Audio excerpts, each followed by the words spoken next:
En la siguiente charla es de Cristian Santibáñez Yáñez, que como venimos diciendo también, viejo amigo y persona conocida por este grupo desde hace bastantes años. Sí. Su trabajo es que la fuerza esté contigo y supongo que también tiene que ver con fuerza de argumentos y cosas parecidas, con lo cual pues seguimos enlazando temas. Por favor, Cristian. Gracias. Estoy muy feliz, pero al mismo tiempo debo decir de inmediato que estoy en el lado oscuro de la fuerza, absolutamente, porque esto es una intuición, es un trabajo que estoy recién comenzando.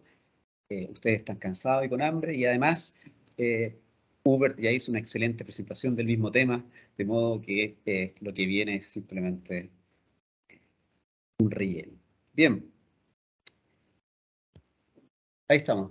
Bueno, que la fuerza esté contigo, y debo decir que digamos, me ha alumbrado muchísimo la exposición de Hubert, porque utilizando esta distinción entre el adjetivo y, digamos, la dimensión comparativa. Y yo sí, en efecto, me preocupo por el adjetivo. Entonces ya hay una diferencia. Y corro el riesgo, entonces, justamente de contradecir malamente las ideas de Hubert. Que sean caritativos conmigo en esta oportunidad. Bueno, que la fuerza esté contigo en Star Wars es un enunciado que lo utilizan los elegidos para apuntar a una cualidad intrínseca que debe ser recuperada, que debe manifestarse, ¿no? Esta preocupación por la fuerza antigua está en el corazón de la teoría de la argumentación. Creo que no ha sido abordada, a mi juicio, de forma contundente. Por eso yo considero que todavía está abierta.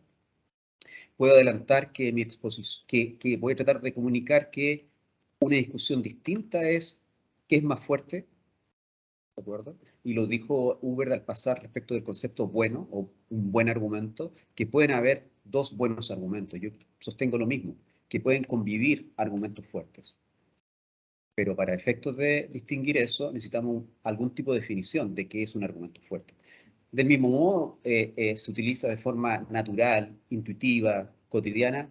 Esto es algo fuerte, lo señaló Julder en su exposición sin definirlo. Entonces, por ahí va mi exposición. Entonces, cuando leemos sobre Hércules, no dudamos en aceptar que es un hombre fuerte. Lo mismo pasa con Margaret Thatcher, por razones distintas, por suerte, ¿no? En ambos casos se cumplen ciertas propiedades, son capaces agencialmente estos sujetos, en virtud de sus cualidades, producir ciertos efectos. Entonces ahí hay un elemento que ha sido analizado desde el punto de vista retórico, y que ya Hubert también expuso, y que yo simplemente más adelante voy a aceptar. Bueno, mi pregunta es, ¿tenemos argumentos intrínsecamente, naturalmente fuertes? Y si fuera el caso, ¿cuáles son sus propiedades? Entonces es riesgoso, porque, bueno, como lo decía, hay un uso ubicuo en la teoría de la argumentación, en la literatura, se asume nada más. Esto es un argumento fuerte, etc. Y voy a proponer hacer, no sé por qué, no voy a meter en la pata de los caballos, pero traje en las primeras partes de la exposición la dimensión pragmática. Mi intuición allí es que justamente hay un vacío en la teoría de la argumentación respecto del avance que ha tenido la teoría lingüística o la filosofía del lenguaje respecto de, por ejemplo, fuerza performativa. Voy a analizar algunas propuestas existentes, me voy a detener mucho en Toulmin, si me alcanza el tiempo, muy poco en Perelman y Olbrecht-Teca, nada en Apostol, algo en Tyndall y mucho en Marrou. Entonces, y ahí están los propósitos de mi exposición. Comencemos con la dimensión pragmática. Las proposiciones: anda a la tienda Juan, imperativo, orden. Juan va a la tienda, y Juan ir a la tienda difieren en su fuerza ilocucionaria, orden, pregunta y aserción, pero comparten el mismo contenido. Esto es, representan el mismo estado de cosas. Así entendido, el contenido del acto de habla tiene cierta fuerza neutral. Esto es la picture, como dicen los gringos, estándar de la teoría de los actos de habla. Yo me pregunto, ¿puede un argumento en su contenido tener algo así como una fuerza neutral? Mi tendencia es pensar que no. No existiría algo así como una fuerza neutral.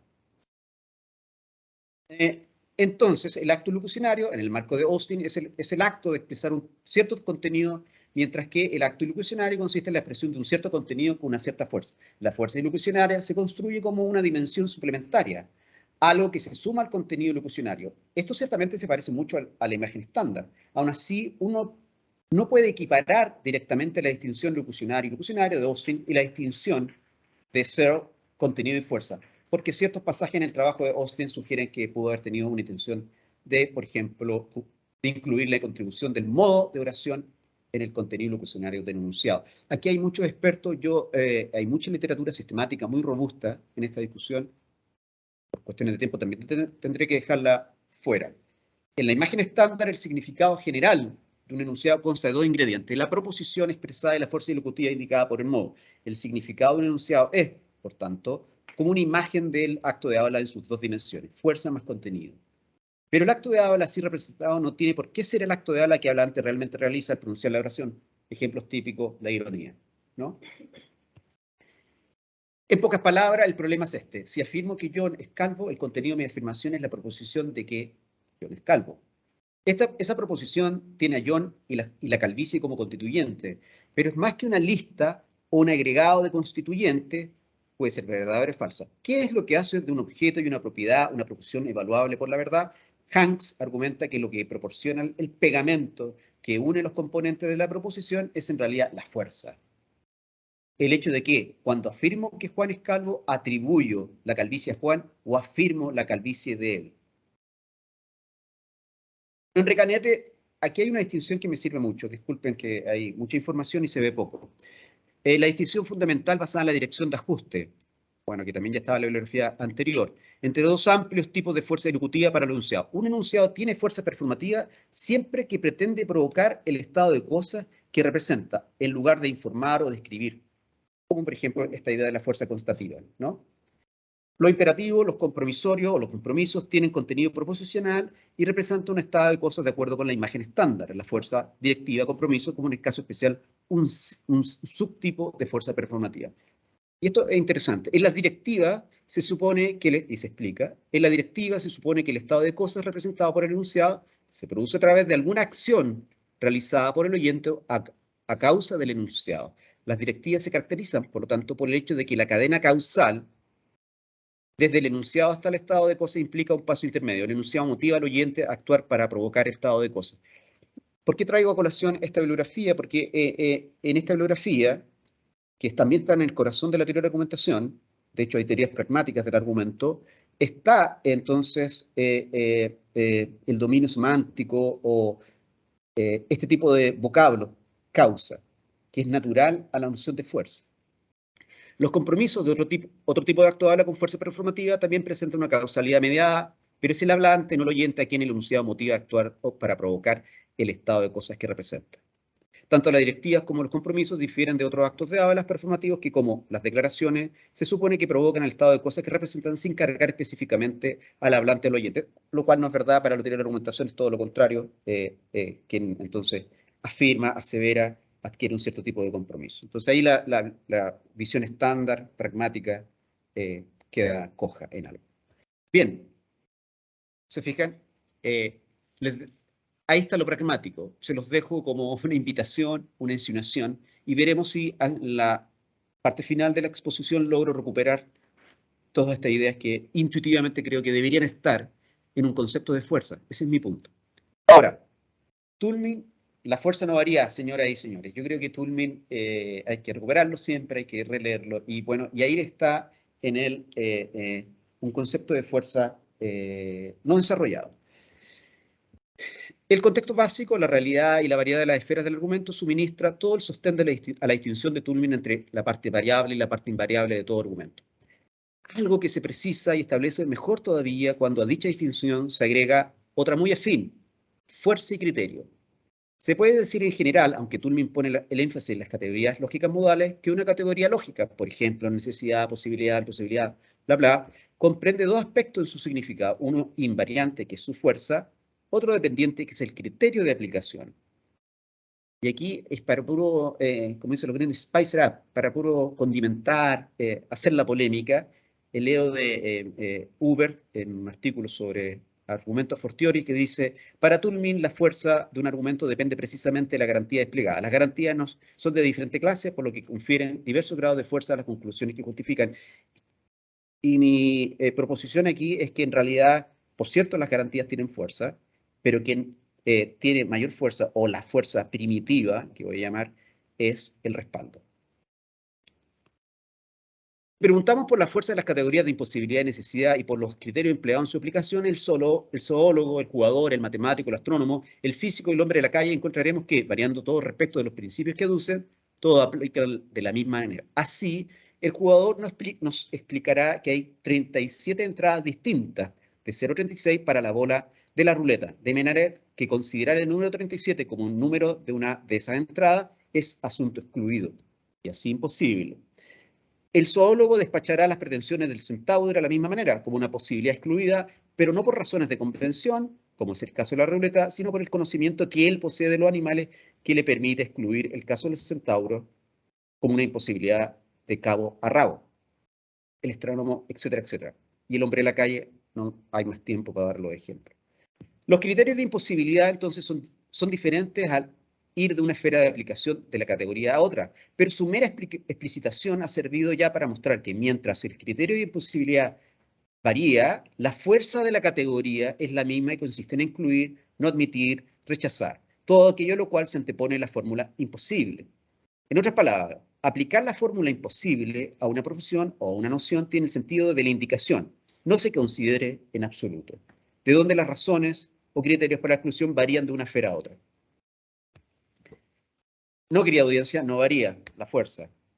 Así también vale para la categoría de necesidad, en contraste con el uso que se inspira en los manuales de lógica teórica. La fuerza de la categoría de necesidad tiene el sentido general de imponer la aceptación de aquello a lo que se aplica, pero las razones de esta imposición varían de una esfera a otra. Por ejemplo, la proposición 2 más 2 son 4 impone su aceptación por razones de identidad. La proposición mañana sale el sol lo hace recurriendo a la rotación terrestre. La proposición la bola de la ruleta, bla, bla. ¿Sí? Ejemplos que... En este reconocimiento de los usos en el lenguaje de todos los días, de las palabras como deducción, deducir, deductivo, es otro ejemplo, está operando la distinción que Toulmin identifica con los nombres de fuerza y criterio. Estoy repitiendo y ejemplificando más. Salto un poco. La generalidad de una proposición, su forma de proposición general, es todo lo que necesita para inferir una proposición particular subordinada, en el caso de deducir, deductivo, deducción. Tal inferencia es deductiva por la generalidad de la proposición, independiente de cómo se origine o establezca esa generalidad. Si, por ejemplo, comparamos proposiciones como todos los días sale el sol, todos los hombres son mortales, todos los mamíferos son vertebrados, bla, bla, todos es la misma en todos los casos y se refiere a la distribución del predicado, es decir, que el predicado se aplica idénticamente a cada uno de los individuos que forman parte de la totalidad abarcada en el sujeto. La fuerza es la misma, pero el criterio no. El primer caso, el empleo de todo, se funda en la rotación de la Tierra y su posición respecto del Sol. En el segundo, el ejemplo de todo se funda en la experiencia ordinaria. El tercero y el cuarto, etc. El modelo Bárbara. Bueno, está el ejemplo del modelo Bárbara, que ya ustedes lo pueden entonces considerar en relación a la explicación. Sigo avanzando porque me quedan 8 slides y quiero verlas todas. Es el respaldo. Quiero aquí hay algo quizás, no sé si novedoso ni original, porque está en Toulmin, pero que podría agregar información o elementos para discutir con lo que estaba proponiendo Hubert. Mientras la función de respaldo en su fuerza es algo invariable y consiste en todas las esferas del argumento en el suministro del fundamento de la garantía, su criterio de aplicación cambia de nivel argumental a otro. Cuando entonces un objetante del argumento que prueba la proposición Oleno es católico, se propone cuestionar su garantía, hay que decirle que está equivocado, que lo que tiene que cuestionar no es la garantía, sino el respaldo de la garantía. Toulmin es bastante explícito en eso, no en los usos de la argumentación. Tengo la impresión que en la introducción al razonamiento, respecto a que si quieres derrotar a tu oponente, siempre dirígete al respaldo. Pero cuando se dirija al respaldo con su cuestionamiento, va a encontrarse con que el respaldo de la proposición, los suecos no son católicos, consiste en averiguaciones estadísticas hechas al respecto con todo el rigor que va a exigir, y que por lo tanto no hay nada que cuestionar. Y es el respaldo. La garantía o autorización representa la función más característica del argumento lógico. Así, la que más llama nuestra atención. El argumento lógico nos permite establecer una proposición sin recurrir a la experiencia. Hay algo de prodigio en su operación que nos atrae, es la función garantía a la vista, puesto que ella consiste justamente en eso, autorizar el paso de una proposición a otra. Esa es su fuerza. Pero si la garantía es así, no es difícil ver que el respaldo es su fundamento y es el que tiene, es como el Star Wars, el que tiene realmente la fuerza. No solo en el respaldo se basa entera la garantía, sino que por él se determina todo el resto de las funciones que intervienen en un argumento. Cuando preguntamos por el respaldo, no solo estamos haciendo valer una cuestión de fuerza, en sentido de que en todo argumento debe haber un respaldo de garantía, sino por sobre todo una cuestión de criterio. Pues a la vista del respaldo queda igual a la vista toda la especificación del argumento. Y ahí está el ejemplo de Ole sueco, que por lo pronto también lo proporciona Toulmin. El respaldo de la garantía puede variar al ir de una esfera a otra del argumento, pero también puede variar respecto de una misma garantía. Por ejemplo, la garantía los suecos no son católicos puede, en el caso de ser yo el que la respalda, basarse en mi experiencia de 8 años viviendo en Suecia y durante los cuales no he tenido ocasión de encontrarme con un sueco que sea católico. ¿De acuerdo? Que también puede ser un argumento fuerte. Pero yo no discuto que puede ser más débil que otro o menos fuerte que otro. Bueno, no voy a entrar en lo de... En algo voy a entrar en lo de Tyndall y la tradición retórica, porque ya lo expuso muy bien Hubert. Traigo estas, valga la redundancia, estos extractos de un argumento, de un artículo traducido al español de Tyndall. Y quisiera retenerme o detenerme en esta idea de que la retórica vincula la fuerza del argumento a la intensidad de la adhesión del oyente a las premisas y los enlaces utilizados. Por otra parte, la relevancia del argumento dentro del debate en curso. Pero la intensidad de la adhesión y también la relevancia se hallan a merced de una argumentación que vendría a enfrentarse a ella. El poder de un argumento también se manifiesta tanto en la dificultad que supondría rebatirlo como en sus propias cualidades. Esa es entonces, digamos, el marco típico retórico. Entonces habría una adhesión primero entre la audiencia y las premisas, pero también hay una cuestión interna relativa a la relevancia temática entre las premisas y la conclusión. Y entonces es una relevancia temática, hay una relevancia de las premisas y habría una relevancia hacia el auditorio.